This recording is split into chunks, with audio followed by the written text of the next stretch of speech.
Gareth Wheeler, Terry Dunfield with you ahead of the massive match. First win of the playoffs, Toronto FC and the Philadelphia Union on Wednesday night. And we're going to do a little alliteration here. We love alliterations in the business. It's Terry Talks Tactics. Toronto FC is going to line up one of two ways, Terry. We've seen it all season long.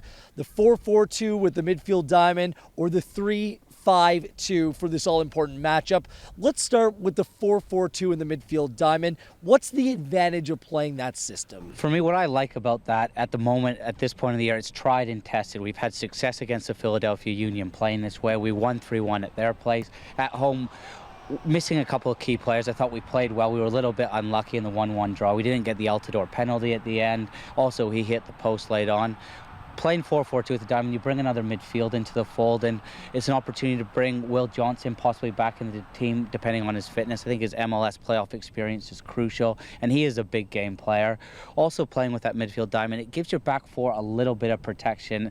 Last week against the Chicago Fire, at times Zavaleta and Nicky Hagglund, they were isolated one-on-one, but with the four in there, they get a little bit more protection. Yeah, Michael does a good job just sitting on top of the back four. The one area of potential weakness with that formation, and by the way, TFC has preferred to use it over the course of the season, Terry, is the fact that you're a little bit narrow. Is that a concern? Yeah, 100%. It's a little bit congested in the middle of the park, and then when they do get the ball and it goes out wide to their fullbacks, Beitashour or Morrow, sometimes they don't have a ton of options, and the attack loses that momentum. Yes, they keep the team in possession and they recycle the ball backwards, but I think playing with a 3-5-2, you do get more width. Okay, so let's talk that formation. We saw Greg Vanney use it against the Chicago Fire in the last game of the season.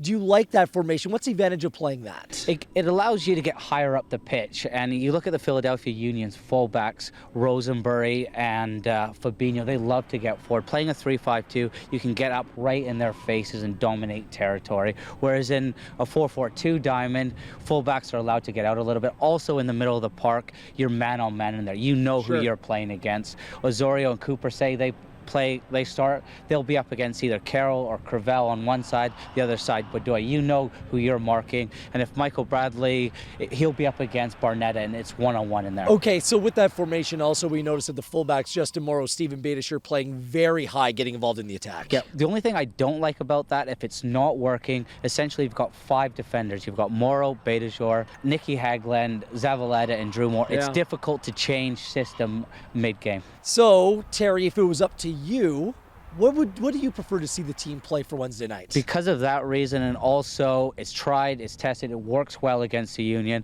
It's a little bit safer. I'd probably go with the 4-4-2 diamond. It's a fair shout. I'm a 3-5-2 guy. I just like that added width. I think the three fullbacks or center halves play very well together. It also, I think, benefits Michael Bradley because it forces him up into the play a little bit more, which I think is how Toronto FC plays best when the general pushes forward in attack. We do have the right players. It does fit the 3-5-2 system as well. So that was Terry Talks Tactics and a little bit of Wheeler as well, but that doesn't work with the alliteration, so we'll stick with the triple T.